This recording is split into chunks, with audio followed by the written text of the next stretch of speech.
नमस्कार दोस्तों, स्वागत है आपका एक बार फिर से। और आज हम शुरुआत करते हैं अपने प्राचीन भारत के इतिहास की कक्षा से। आज का जो हमारा पहला टॉपिक है पाषाण काल यानी कि स्टोन एज। बिल्कुल जीरो से हम शुरुआत करेंगे। और जैसा कि आप सभी लोगों को पता है, यूपी पीसीएस और समीक्षा अधिकारी की जो परीक्षा है उसका नोटिफिकेशन आ चुका है। तो उसी को देखते हुए ये कक्षा शुरू की जा रही है।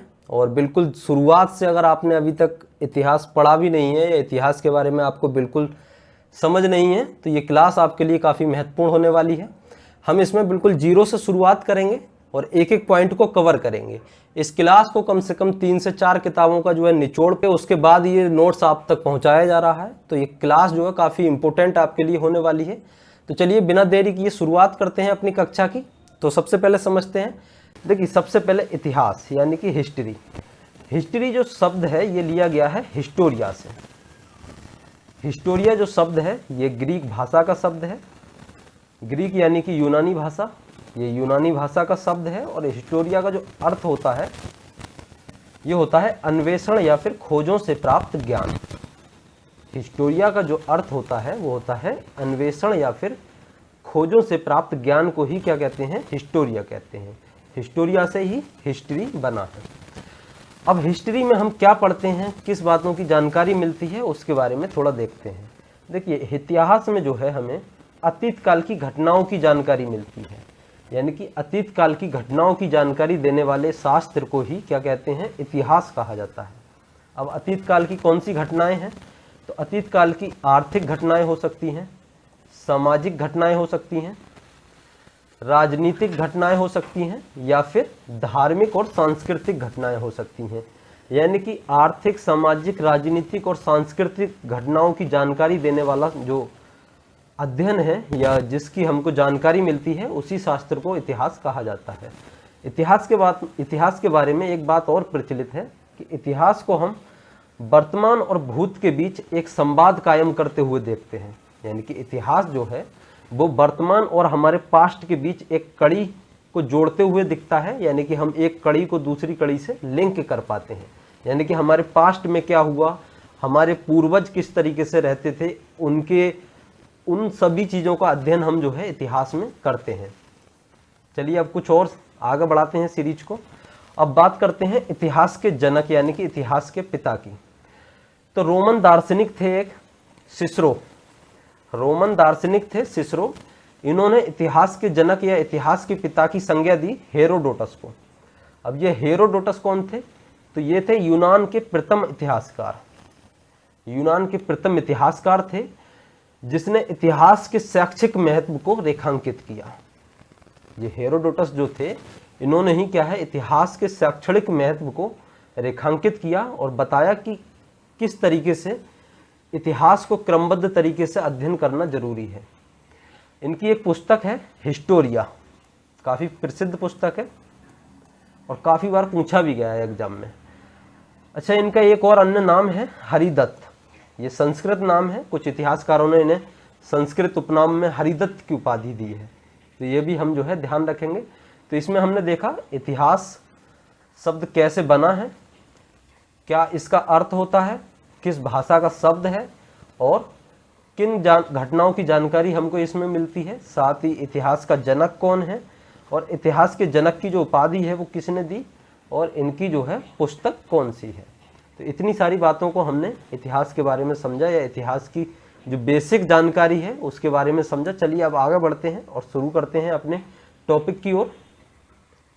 देखिए, इतिहास को अध्ययन की दृष्टि से 3 भागों में डिवाइड किया गया है। सबसे पहले हम देखेंगे प्राक इतिहास यानी कि प्राग ऐतिहासिक काल, जिसे हम बोलते हैं प्रे हिस्ट्री।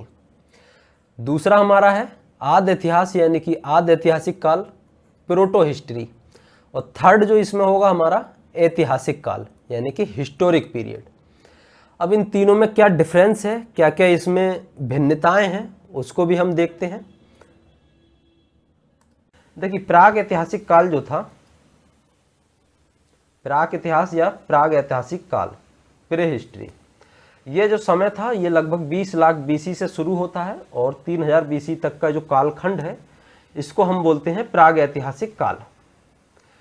इस समय जो मानव था उसको लिपि का ज्ञान नहीं था। यानी कि इस समय का जो मानव था उसको भाषा का या लिखित उसके कोई साक्ष्य नहीं मिलते हैं, यानी कि लिपि के कोई भी साक्ष्य इस समय के मानव के हमें उपलब्ध नहीं है। तो इस समय का जो इतिहास है हम पुरातात्विक सामग्री के आधार पर ही इस समय के इतिहास को जानने की कोशिश करते हैं। यानी कि पुरातात्विक यानी कि जो मानव इस समय का था वो किस तरह के उपकरण प्रयोग में लाता था, उन्हीं उपकरणों के आधार पर हम उसके इतिहास को खंगालने की कोशिश करते हैं। तो इस युग में मानव पत्थरों का उपकरण करता था, मतलब पत्थरों के जो उपकरण थे उनका प्रयोग करता था। उसी के संदर्भ में हम इस युग को कहते हैं पाषाण युग, यानी कि इस कालखंड में हम पाषाण युग का अध्ययन करते हैं। ठीक है, अब नेक्स्ट हमारा आता है आद्य ऐतिहासिक काल, यानी कि प्रोटो हिस्ट्री। प्रोटो हिस्ट्री का जो काल है ये 3000 बीसी से शुरू होता है और लगभग 600 बीसी के आसपास तक ये कालखंड कहलाता है आद्य ऐतिहासिक काल। इस समय का जो मानव था उसको अब लिपि का समझ, यानी कि लिपि विकसित हो चुकी थी अब के मानव में, और वो उसके लिखित साक्ष्य भी हमको जो है मिलते हैं। लेकिन दुविधा इस बात की है कि अभी तक इतिहासकार उन लिपि या उन भाषा या उन साक्ष्यों को पढ़ नहीं पाए हैं। तो इस सुविधा के अनुसार से इसका जो अध्ययन है इस कालखंड का, उसको भी हम पुरातात्विक सामग्री के आधार पर ही अध्ययन करेंगे, क्योंकि जब तक हम इस लिपि को पढ़ नहीं पाते हैं या पढ़ने में सक्षम नहीं होते हैं तब तक हम इसके साहित्यिक स्रोत को नहीं देख सकते। तो इसका जो इतिहास है वो हमें पूरी तरीके से पुरातात्विक सामग्री पर ही आधारित है। तो इस कालखंड में जो हम हड़प्पा सभ्यता और वैदिक सभ्यता का अध्ययन करते हैं। ठीक है, देखिए अब से कुछ समय पहले यूपीएससी ने एक प्रश्न पूछा था कि सिंधु घाटी सभ्यता को किस काल के अंतर्गत रखा जाता है, या सिंधु घाटी सभ्यता का जो अध्ययन है हम किस कालखंड के अंतर्गत करते हैं। 4 ऑप्शन थे। सबसे पहला प्राक ऐतिहासिक काल, आद्य ऐतिहासिक काल या फिर उत्तर ऐतिहासिक काल। ठीक है, ये 4 ऑप्शन थे और आपको बताना था कि किस ऐतिहासिक काल के अंतर्गत हम सिंधु घाटी सभ्यता का अध्ययन करते हैं। तो सही आंसर क्या होगा उस प्रश्न का? आद्य ऐतिहासिक काल। तो इस तरीके से जब यूपीएससी यहाँ से प्रश्न पूछ सकता है तो समझिए कि पीसीएस आरओ यारो, क्योंकि देखिए बेसिक प्रश्न यहीं से आते हैं, क्योंकि हम क्या है स्टार्टिंग किसी भी चीज़ की स्टार्टिंग को हम छोड़ देते हैं और बीच बीच से उठाकर हम जो है मेन चीज़ें पढ़ना शुरू कर देते हैं, जबकि एग्जामिनर क्या है बहुत छोटी से छोटी चीज़ों को पूछता है। ठीक है, तो हम हर इस टॉपिक में हर छोटी से छोटे पॉइंट्स को भी जो है कवर करते हुए चलेंगे। ठीक है, चलिए अब नेक्स्ट देखते हैं ऐतिहासिक काल। ऐतिहासिक काल का जो समय है ये 600 बीसी के बाद का जो समय है उसके बाद ऐतिहासिक काल की शुरुआत होती है। इस कालखंड में मानव को लिपि का भी ज्ञान था, साथ ही हम उसकी भाषा या उसकी लिपि को समझने में सक्षम भी हुए, यानी कि लिखित साक्ष्य भी इसके हमको मिलते हैं और साथ ही हम उनको पढ़ने में भी जो है सक्षम हैं। तो इस काल का अध्ययन हम पुरातात्विक और साहित्यिक दोनों ही स्रोतों के आधार पर करेंगे। ठीक है, तो चलिए अब एक एक करके इन सभी पार्टों को हम जो है अध्ययन करते हैं। सबसे पहले हम शुरू करेंगे प्राग ऐतिहासिक काल, और प्राग ऐतिहासिक काल के अंतर्गत हम पढ़ेंगे पाषाण काल, यानी कि पाषाण युग। ठीक है, हमारा आज का टॉपिक क्या है? पाषाण काल। तो चलिए शुरुआत करते हैं, और शुरुआत करने से पहले देखिए टॉपिक की शुरुआत करने से पहले हम थोड़ा सा मानव विकास का एक प्रारूप समझ लेते हैं, क्योंकि जैसे जैसे इतिहास को हम पढ़ेंगे वैसे ही मानव का इतिहास भी जो है हमको पढ़ना जरूरी है। तो मानव के विकास का प्रारूप थोड़ी देर में समझ लेते हैं, 4 से 5 मिनट का टाइम लगेगा, उसके बाद हम जो है वापस अपने टॉपिक पर आते हैं। ठीक है, अब प्रश्न है कि मानव जैसा आज दिखता है अपने शरीर से या अपनी बौद्धिक क्षमता के आधार पर, क्या वो हमेशा से ही ऐसा था? तो इस सवाल का जवाब यदि आप अपने अतीत के कालखंड के पन्नों में खोजेंगे तो आपको लगेगा कि हाँ ऐसा ही था। पुराणों से पूछिए तो पुराण कहता है कि मनु पहला मानव था। ईसाइयों से पूछिए वो एडम एंड ईव की कहानी आपको बताएंगे। मुसलमानों से पूछिए वो आदम और हव्वा की कहानी आपको बताएंगे। तो ये सब कुछ जो मान्यताएं हैं ये हमारे अतीत की समझ पर आधारित मान्यताएं हैं। लेकिन मानव जब एनलाइटनमेंट की एज में पहुंचा और इस विषय पर विज्ञान ने अपना मनन करना शुरू किया तो डार्विन ने एक क्रांतिकारी परिवर्तन ला दिया। 1859 के कालखंड में डार्विन ने एक पुस्तक लिखी, द ओरिजिन ऑफ स्पीसीज, जिसमें वो कहता है कि जो तमाम जीव आज हमारे आसपास या हमारे इर्द गिर्द दिखते हैं वो हमेशा से ही ऐसे नहीं थे, इवॉल्व हुए हैं। डार्विन ने मानव को एवोल्यूशन का परिणाम बताया, यानी कि इस पुस्तक के प्रकाशन से पहले जो आम जन धारणा जो थी वो यह थी सभी जीवधारियों को किसी दैवीय शक्ति के द्वारा उत्पन्न किया गया है। लेकिन जब डार्विन की यह पुस्तक का प्रकाशन हुआ तो जी आम धारणा को चुनौती दी गई और कुछ लोगों ने इसका विरोध करना प्रारंभ किया। मात्र उसी के 4 साल बाद एक दूसरे वैज्ञानिक थे हक्सले ने भी इसी बात को आगे बढ़ाया और कहा कि मनुष्य के विकास की प्रक्रिया को भी समझना जरूरी है। वो भी इवोल्यूशनरी प्रोसेस के तहत आज के स्तर तक पहुंचा है। यहाँ से मनुष्य को इवोल्यूशन की खोज की शुरुआत होती है और जैसे जैसे इवोल्यूशनरी खोज का विकास होता गया तो धीरे धीरे वैज्ञानिक विकास ने इतिहास लेखन को आधार देना शुरू कर दिया। मानव शास्त्रियों ने और वैज्ञानिकों ने यह निष्कर्ष दिया कि आज हम जिस रूप में हैं ये होमो सेपियंस का रूप है, जो ज़्यादा से ज़्यादा 35 से 36 हज़ार साल पुराना है। लेकिन हमारी शुरुआत तो एक कपी के रूप में हुई थी, जो तकरीबन 15 से 20 प्रजातियों के बीच से मानव का आज का पूरा जमात निकला हुआ है। वो 15 से 20 प्रजातियां कैसे कैसे विलुप्त हो गईं या कैसे कैसे पूरी दुनिया भर में फैल गईं, इस बात की व्याख्या करने के लिए इतिहासकारों के पास तथ्य नहीं है। और जब इतिहासकारों के पास तथ्य नहीं होते हैं तो कुछ कामचलाऊ तथ्यों को खोज लिया जाता है और उन्हीं कामचलाऊ तथ्यों में से एक है फॉसिल्स, यानी कि जीवाश्म यानी कि जीव के या मनुष्य के मरने के बाद उसका समाधान ठीक से हुआ नहीं, उसका सब यूं ही पड़ा रहा, पत्थरों के नीचे दब गया और उसका समस्त हिस्सा लगभग नष्ट हो गया, लेकिन स्केलेटन बचा रहा। उसी स्केलेटन के आधार पर हम मानव के आरंभिक इतिहास या आरंभिक दौर का अध्ययन करते हैं। बाद के काल में मानव ने पत्थरों के उपकरण का निर्माण शुरू कर दिया, तो अब हम उन पत्थरों के उपकरण को आधार मानकर या उन पत्थरों के उपकरणों को आधार बनाकर उनका अध्ययन करते हैं। इस क्रम में हम इस निष्कर्ष तक पहुंचते हैं कि शुरुआती दौर में यानी कि रामापिथेकस के दौर में मानव 4 पैरों पर चलता था। जब हम उसे कपी मानव कहते हैं तो वो 4 पैरों पर चलता था, लेकिन तकरीबन 6 से 8 मिलियन साल पहले तक आते आते मानव अब सीधा खड़ा हो गया। उसके आगे के जो 2 पांव थे वो हाथ में तब्दील हो गए। इस दौर का जो मानव है वो सीधा तो खड़ा हो रहा है, लेकिन थोड़ा अभी भी झुककर चल रहा है, यानी कि उसके 2 पैर 2 हाथ में तो तब्दील हो गए, लेकिन अभी भी वो पूरे तौर से सीधे खड़े नहीं हो पा रहा है। उस पहले दौर के मानव को ऑस्ट्रेलोपिथेकस कहा गया। उसके अगले चरण में मानव सीधा खड़ा होने लगा, झुककर चलने वाली जो उसकी प्रवृत्ति थी वो अब दूर हो गई। उस फेज के मानव को होमो इरेक्टस कहा गया और ये सब कुछ लगभग कई लाख साल तक चला। और उसके बाद के चरण में जब हम पहुंचते हैं तो उस समय का जो मानव था वो निएंडरथल कहलाया। निएंडरथल मानव का जो शरीर था वो मोटे तौर पर होमो इरेक्टस के जैसा ही था, लेकिन इसके सोचने समझने की क्षमता विकसित हो चुकी थी। और जब हम इसके बाद के चरण में चलते हैं तो हम देखते हैं कि होमो सेपियंस का फेज आ गया। निएंडरथल लगभग 1 से 1.25 लाख पुराना है, जबकि होमो सेपियंस यानी कि आज का हमारा इतिहास लगभग 35 से 40 हज़ार साल पुराना है। निएंडरथल और होमो सेपियंस मानव के बीच जो आपको अंतर नजर आएगा वो ये कि निएंडरथल मानव का गर्दन विकसित नहीं था और होमो सेपियंस का गर्दन विकसित हो चुका था।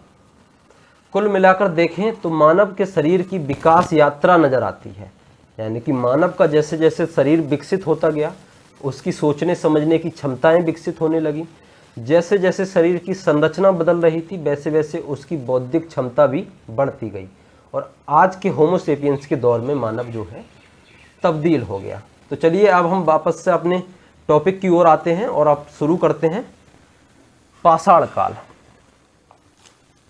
देखिए ये मानव का पूरा एक विकास क्रम है, ऑस्ट्रेलोपिथेकस से लेकर अगर हम बात करें कपी मानव से लेकर यानी कि ऑस्ट्रेलोपिथेकस,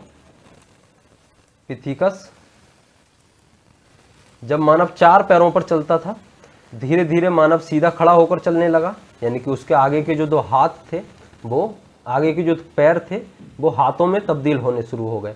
लेकिन अभी भी मानव जो है वो पूरी तरीके से सीधा खड़ा होकर नहीं चल रहा है।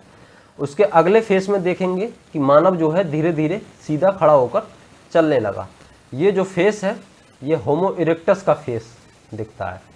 निएंडरथल का फेस में जब हम पहुंचते हैं तो मानव जो है पूरी तरीके से अब हमारे आधुनिक मानव की तरह ही जो है दिखने लगा, यानी कि जो इसकी विशेषता है वो आज के मानव की तरह ही लगभग शारीरिक संरचना वैसी ही है।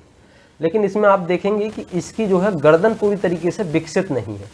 उसके अगले फेस में भी देखेंगे अब क्या है, मानव की जो है गर्दन जो है थोड़ा थोड़ा विकसित हो रही है और धीरे धीरे आज का जो होमोसेपियंस का जो युग है, आज के मानव की गर्दन पूरी तरीके से विकसित, ठीक है। तो इस तरीके से जो 4 पैरों से जो 2 पैरों की यात्रा है वो बहुत लंबी, यानी कि कई लाख साल पुरानी यात्रा है। बहुत लंबे अरसे से जो है ये विकास यात्रा चली है, उसके बाद हम जो है यहाँ तक पहुँचे हैं, ठीक है। चलिए अब नेक्स्ट हम अपने आगे की टॉपिक की ओर बढ़ते हैं।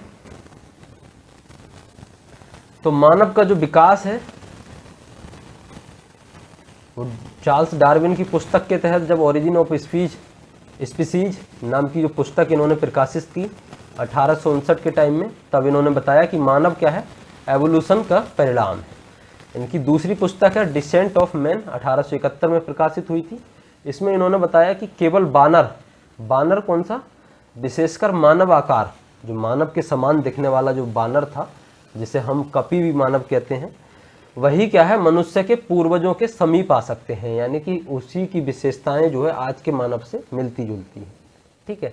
तो इस तरीके से मानव के विकास की बात की गई है। अब नेक्स्ट यदि हम इसमें देखेंगे, अब थोड़ा सा बात करते हैं बीसी और एडी की, क्योंकि अभी हम बहुत टाइम से देख रहे हैं कि 20 lakh BC, 20 lakh AD, 10,000 BC, इस तरीके की चर्चा जो है हमारे सामने आ रही है। तो सबसे पहले हम समझते हैं बीसी और एडी में अंतर क्या है, ठीक है।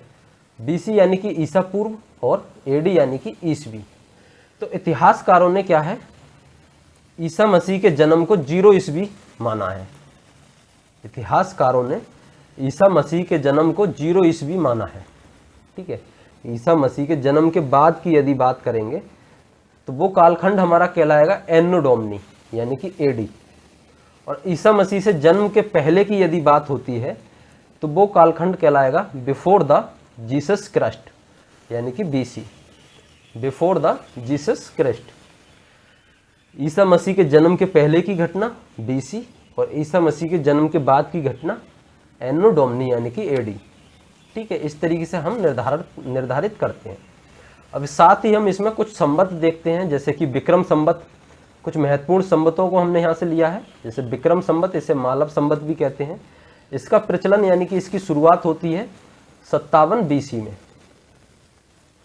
57 बीसी में इसकी शुरुआत होती है। ये तारीख काफ़ी महत्वपूर्ण है 57 बीसी की, जिसमें विक्रम संवत और मालव संवत की शुरुआत होती है। ये संवत को उज्जैन के स्थानीय राजा विक्रमादित्य के द्वारा शुरू किया गया था, जब विक्रमादित्य ने शकों को पराजित किया था। उसके उपलक्ष्य में जो है विक्रम संवत शुरू किया गया। वहीं दूसरा है महावीर संवत 527 बीसी का, इसकी जो तिथि है। इसके पहले है 544 बुद्ध का संवत यानी कि बुद्ध संवत 544 बीसी, ठीक है। तो ये इस कालखंड की घटनाएं क्या है, देखिए बीसी में क्या है, हम तिथियों को उल्टा लिखते हैं। और यदि हम एन्नो डोमिनी में बात करते हैं यानी कि ईसा मसीह के जन्म की बात करते हैं तो हम 0 से शुरुआत करते हैं।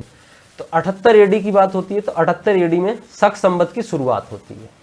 शक संवत की शुरुआत कौन करता है, कनिष्क के द्वारा शुरुआत होती है। इसकी कुषाण वंशीय शासक है कनिष्क। कनिष्क क्या है, शक संवत की शुरुआत करते हैं 78 एडी में। इसके बाद में गुप्त संवत की शुरुआत होती है 319 एडी में, और गुप्त संवत की शुरुआत होती है चंद्रगुप्त प्रथम के द्वारा, ठीक है। चंद्रगुप्त प्रथम के द्वारा गुप्त संवत चलाया जाता है। इसके बाद में यदि हम देखें तो 606 एडी में हर्ष संवत की शुरुआत होती है। हर्ष के काल में 606 एडी में हर्ष संवत की शुरुआत होती है। और एक और महत्वपूर्ण संवत है 622 एडी में शुरू होता है हिजरी संवत।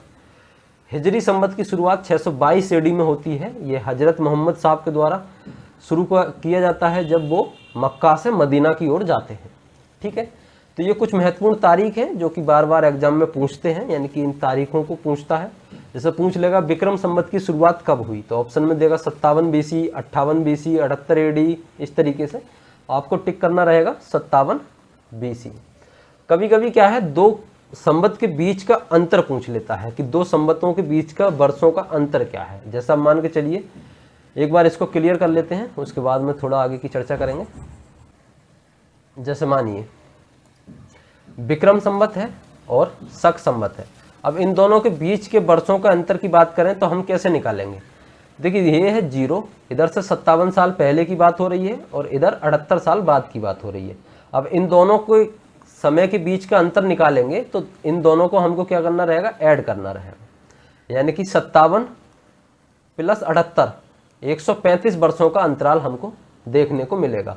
यानी कि विक्रम संवत और शक संवत के बीच जो वर्षों का अंतराल है वो 135 वर्ष का अंतर है। यदि बात करें शक संवत और गुप्त संवत के बीच, यदि हमको निकालना हो शक संवत और गुप्त संवत के बीच कितने वर्षों का अंतर है, तब हम क्या करेंगे। देखिए अब यहाँ से हम दोनों एक ही कालखंड की बात हो रही है, यानी कि ईसा मसीह के जन्म के बाद हो रही है, बाद की बात हो रही है। तब क्या करेंगे, बड़ी संख्या से छोटी संख्या को घटा देंगे।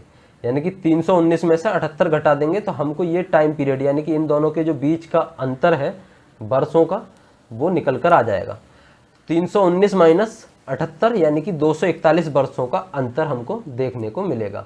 वैसे ही यदि हम बात करें, एक और तरीके का सवाल पूछा जाता है कि कौन सा वर्ष 2024 में शक संवत का वर्ष होगा।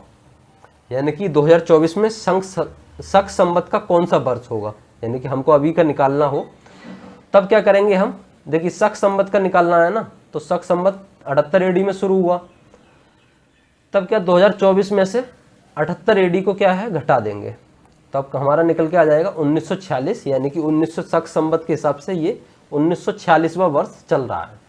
ठीक है, यदि बात करें कि 2024 में कौन सा वर्ष गुप्त संवत का वर्ष होगा, तब क्या करेंगे हम 2024 में से 319 को घटा देंगे, तो जो भी निकल कर आएगा वो हमारा गुप्त संवत, यानी कि गुप्त संवत का वर्ष निकल कर आ जाएगा। यदि हम बात करें महावीर संवत की कि कौन सा 2024 में महावीर संवत का कौन सा वर्ष होगा, तब हम क्या करेंगे 2024 में 527 जोड़ देंगे, क्योंकि ये ईसा मसीह के जन्म के पहले की बात हो रही है। ठीक है, तब हमको क्या है ऐड करना पड़ेगा। ठीक है, तो इसी तरीके से एक प्रश्न है, कौन सा वर्ष 2024 में विक्रम संवत का वर्ष होगा। इसका आंसर आप लोग बताएंगे कमेंट बॉक्स में कि कौन सा वर्ष 2024 में विक्रम संवत का वर्ष होगा। ठीक है, अब एक फैक्ट है यहाँ पर कि भारत सरकार ने कौन सा संवत अपनाया है, तो भारत सरकार भी जो है शक संवत को अपनाई हुई है।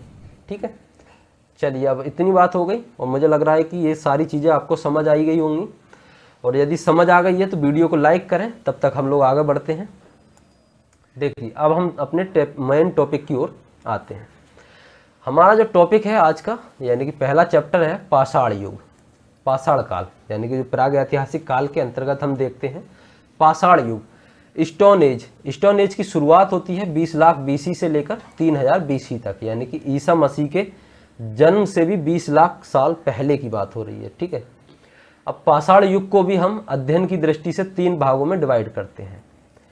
पुरापाषाण काल जो लगभग 20 लाख साल से 10,000 BC तक चलता है, उसके बाद मध्य पाषाण काल जो कि 10,000 BC से 6,000 BC तक का कालखंड है, और नव पाषाण काल जो कि 6,000 BC से लेकर 3,000 BC तक का कालखंड है।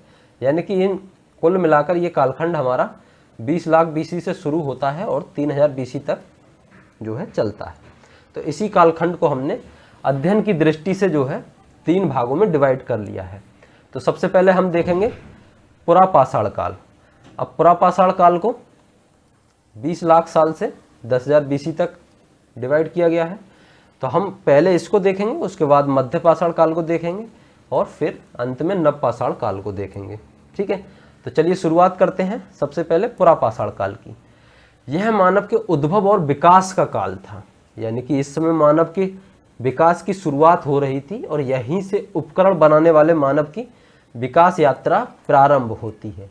यानी कि इस समय का जो मानव है वो प्राकृतिक जो उपकरण उसको मिलते हैं, जो कि नदियों के घर्षण से, बहाव से या फिर पत्थरों की टूट फूट से जो उपकरण प्राकृतिक तौर पर निर्मित होते थे, उन्हीं उपकरणों का जो है मानव शिकार के तौर पर यूज करता था। ठीक है, इस युग का जो मानव था वो भद्दे, बेडौल और अपरिष्कृत यानी कि बिना किसी धार के जो है औजारों का प्रयोग करता था। इस समय के मानव के जो औजार थे वो इतने आधुनिक नहीं थे, यानी कि वो उनमें ना कोई धार हुआ करती थी, ना कोई ही उनकी पतली परत के तरह या फिर जिस तरीके के प्राकृतिक घर्षण से जो उपकरण मौजूदा रहते थे उन्हीं उपकरणों से जो है काम चलाते थे।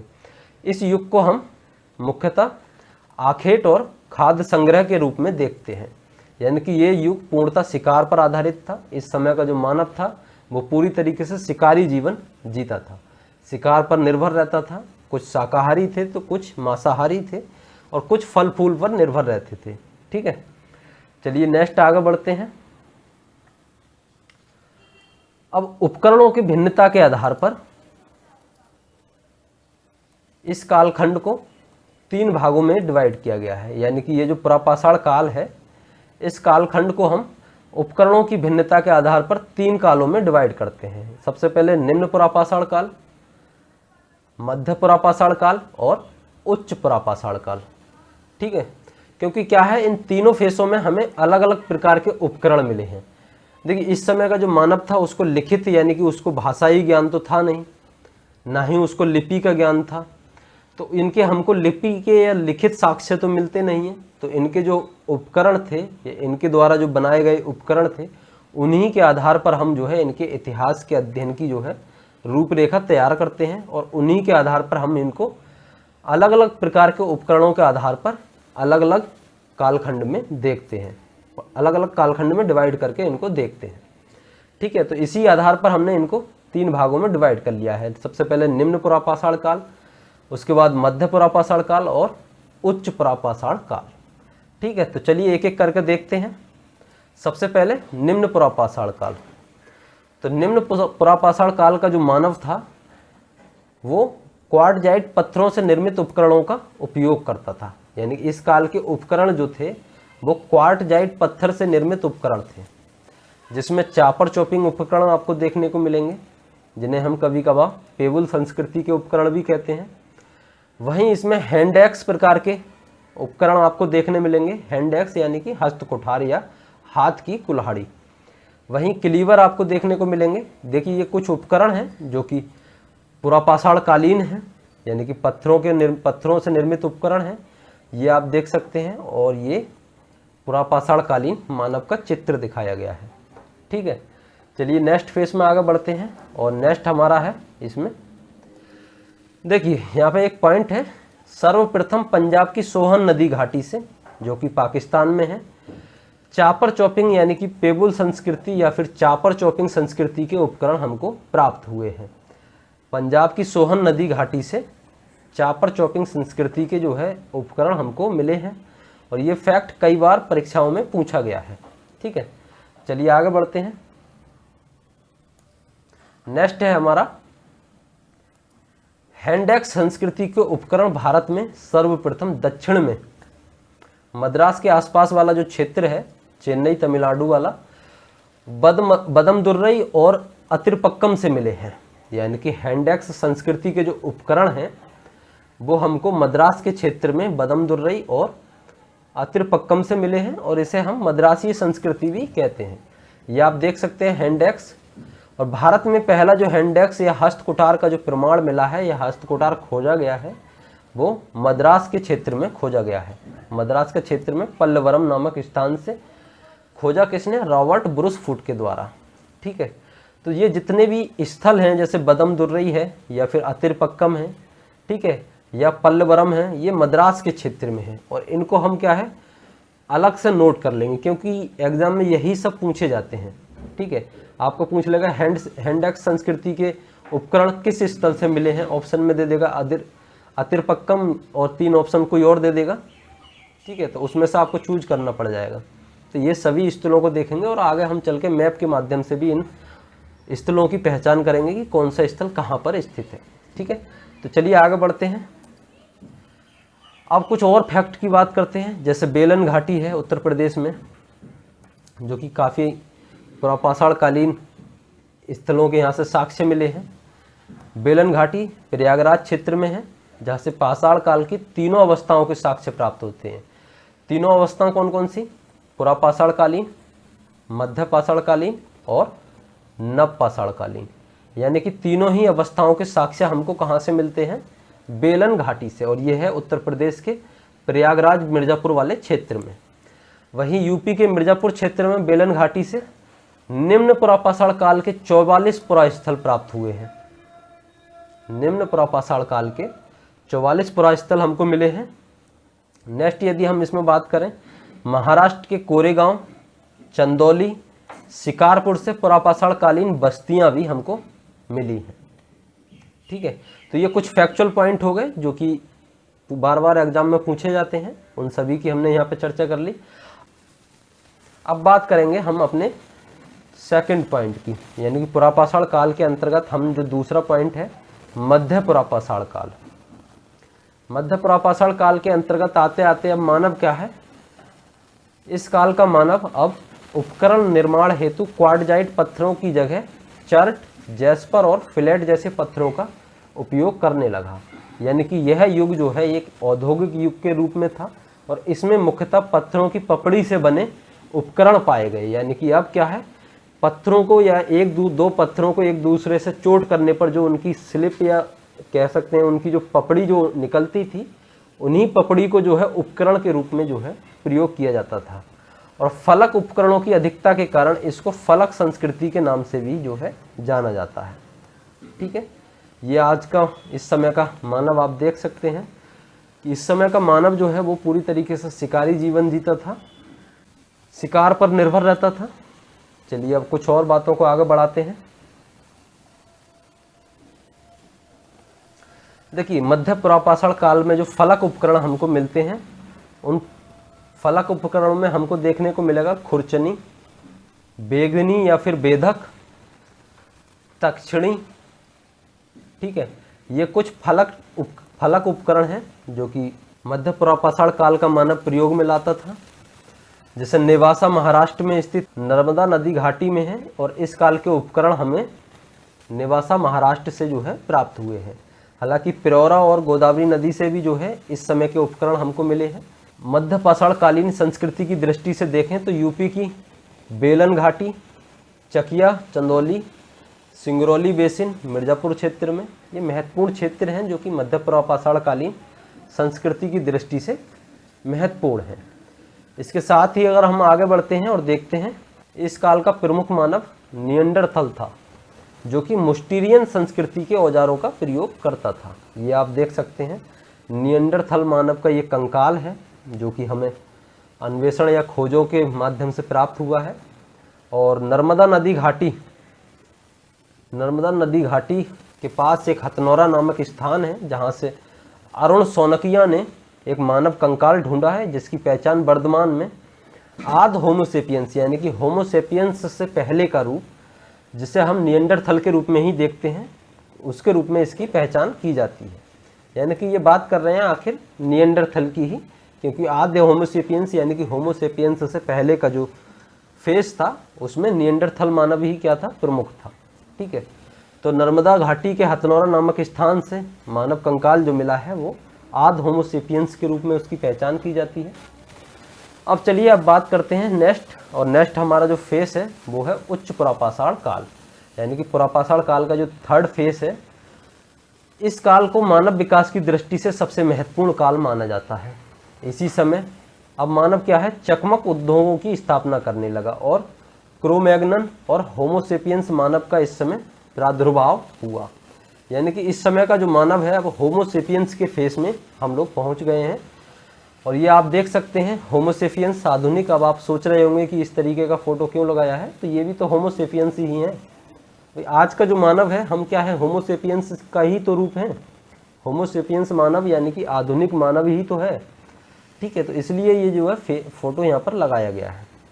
यानी कि आधुनिक मानव का जो विकास है वो होमोसेपियंस इस युग की क्या है, विशेषता है। जो उच्च पुरापाषाण काल था, यानी कि पुरापाषाण काल का जो बाद का फेस है वो क्या है, होमोसेपियंस का फेस कहलाता है। और इस काल के उपकरणों का निर्माण अब मानव क्या है, मूलतः ब्लेडों पर जो है, ब्लेडों पर आधारित उपकरण थे। और अब के जो उपकरण हैं उनमें यांत्रिक प्रणाली का समावेश हो चुका है। यानी कि मानव अब जो है इतना सभ्य हो चुका है कि उपकरण बनाने में अपनी दिमागी यानी कि अपनी बौद्धिक क्षमता को जो है यूज करने लगा है। यानी कि अब नुकीले उपकरणों का मानव प्रयोग करने लगा है और उपकरणों में धार देना शुरू कर दिया है मानव ने। और उपकरणों पर पॉलिश की जो है चमक, यानी पॉलिश जिससे कि उसकी धार बनी रहे, इस तरीके के उपकरणों को जो है प्रयोग में लेकर आता है। ठीक है, तो इस काल के जो उपकरण हैं वो मूलतः ब्लेडों पर आधारित थे। चलिए अब नेक्स्ट देखते हैं। पुरापाषाण काल का जो मानव है वो खुरचनी प्रकार के उपकरणों का प्रयोग करता है। वेदनी, आरी, तक्षणी या फिर चाकू, इस तरीके के प्रमुख उपकरणों का प्रयोग भी जो है मानव करता है। और इस समय का जो मानव है वो धारदार हथियारों का जो है प्रयोग करता है। इस युग में मानव अब हस्ती निर्मित हड्डियों का उपकरण भी जो है बनाने लगा। यानी कि हड्डी निर्मित उपकरणों का भी अब जो है मानव प्रयोग करने लगा था। और इस काल के जो उपकरण हैं वो हमें कई प्रमुख स्थलों से प्राप्त हुए हैं। चलिए एक एक करके उनको भी देख लेते हैं। जैसे वेलन घाटी है, सोन घाटी है, सिंह भूमि है, भीमबेटका है, इमाम गांव है, इमाम गांव, रेणुगुंटा, करनूल की गुफाएं हैं आदि। ये आंध्र प्रदेश में है, भीमबेटका मध्य प्रदेश में है, सिंह भूमि, वेलन घाटी उत्तर प्रदेश में है। अब हम देखते हैं उच्च पुरापाषाण काल में और क्या क्या हमको देखने को मिलता है। तो चलिए अब बात करते हैं। देखिए उच्च पुरापाषाण काल में मछली पकड़ने के कांटे भी जो है प्राप्त हुए हैं। और बेलन घाटी के लोहंदा नाला क्षेत्र से अस्थि की बनी हुई मातृ देवी की मूर्ति प्राप्त हुई है, जो इस युग के मानव कला की चेतना को भी जो है दर्शाती है। यानी कि इस युग का मानव क्या है, गुफाओं में रहने लगा और गुफाओं में रहते हुए ही उसने अपने कलात्मक अभिव्यक्ति का परिचय चित्रों के माध्यम से दिया। यानी कि इस काल का जो मानव है गुफा में रहता था और हो सकता है उसके दिमाग की जो उपज रहती है, उसके दिमाग में जो चलता था, उसी को जो है वो चित्रों के माध्यम से गुफा की दीवारों पर चित्रित कर देता था। उसी के प्रमाण हमको आज जो पुरानी धरोहर हैं या पुरानी जो गुफाएं हैं उसमें हमको देखने को मिलती है। ठीक है, इस युग से जो प्राप्त शैल चित्र हैं उनमें मुख्यतः गेरुआ, लाल, सफ़ेद, पीला और हरा आदि रंगों का प्रयोग किया जाता था, जो कि पूर्णतः प्राकृतिक था। यानी कि ये जो रंग थे ये पूरी तरीके से प्राकृतिक रंग हुआ करते थे और उसी के चलते ये जो है इतने लंबे समय तक आज भी जो है देखने को, ये आज भी जो है टिके हुए हैं। उच्च पुरापाषाण काल के अंतर्गत हमें अधिकांश जो चित्र हैं वो शिकार व दैनिक जीवन से संबंधित देखने को मिलते हैं। जैसे कि ये आप देख सकते हैं भीमबेटका की गुफाओं में जो कुछ चित्र हमको देखने को मिले हैं। ये जो चित्र हैं ये इसमें नृत्य करते हुए दिखाया गया है, मदिरापान करते हुए दिखाया गया है, या फिर जुलूस आदि को जो है इस पर रेखांकित किया गया है। और ये जो चित्र हैं यूनेस्को की विश्व धरोहर सूची में जो है शामिल हैं। कुछ और स्थल हैं जहाँ से जो है हमको शैल चित्र मिले हैं, जैसे कि सुंदरगढ़ जो कि मिर्ज़ापुर क्षेत्र में है, भीमबेटका आदमगढ़ या एमपी वाले क्षेत्र में है, जोगीमारा ये झारखंड वाले क्षेत्र में है, करनूल गुफाएं आंध्र प्रदेश में है। ठीक है, अब नेक्स्ट बढ़ते हैं आगे। और इस काल का जो मानव था, मानव जो है अब प्रकृति रूपी शक्ति के प्रति अब उसके अंदर भय और श्रद्धा की भावना पहली बार जगी। यानी कि उच्च पुरापाषाण काल के फेस तक आते आते अब मानव जो है वो प्रकृति के प्रति श्रद्धा रखने लगा, प्रकृति से डरने लगा, वो बारिश और आंधी तूफान से डरने लगा। यानी कि उसको डर था प्रकृति के प्रति, उसको डर था आंधी तूफान से, उसको डर था वर्षा से, उसको डर था बिजली की कड़कड़ाहट से। ठीक है, इस तरीके से वो जो है प्रकृति के प्रति श्रद्धा भी रखता था, पेड़ पौधों को नुकसान नहीं पहुंचाता था, पूरी तरीके से प्राकृतिक रहता था और प्रकृति की जो है पूजा करता था। अब इसमें कुछ और पॉइंट देखते हैं। जैसे बेलन घाटी स्थित चौपानी मांडो से उच्च पुरापाषाण कालीन चरण से लेकर नवपाषाण युग तक के चरण का उल्लेख हमको देखने को मिलता है। यानी कि बेलन घाटी के क्षेत्र में एक स्थल है चौपानी मांडू। चौपानी मांडू से हमें उच्च पुरापाषाण कालीन के चरण से लेकर नवपाषाण युग तक का चरण के जो है उपकरण या वहाँ के जो है साक्ष्य हमको देखने को मिलते हैं। ठीक है, तो ये हमारा जो है कंप्लीट हुआ। अब हम जो है नेक्स्ट देखेंगे मध्य पाषाण काल। मध्य पाषाण काल यानी कि सेकंड फेज। अब तक हमने क्या देखा उसकी भी हम चर्चा कर लेते हैं। देखिए, हमने जो है पाषाण काल को देखा, पुरापाषाण काल को। पुरापाषाण काल के अंतर्गत हमने 3 फेज देखे, निम्न पुरापाषाण काल, मध्य पुरापाषाण काल और उच्च पुरापाषाण काल। आज का हमारा पुरापाषाण काल पूरा हो गया। नेक्स्ट हमारा जो रहेगा नेक्स्ट वीडियो वो मध्य पाषाण काल और नवपाषाण काल को हम उसमें कवर करेंगे। ठीक है, अब आप लोगों से एक महत्वपूर्ण बात कि आप लोग बताइएगा कि वीडियो कैसी लगी। चलिए, तो यहाँ तक यदि वीडियो आपको पसंद आई हो तो वीडियो को लाइक करें और चैनल को सब्सक्राइब करें। चलिए मिलते हैं नेक्स्ट वीडियो में, तब तक के लिए धन्यवाद।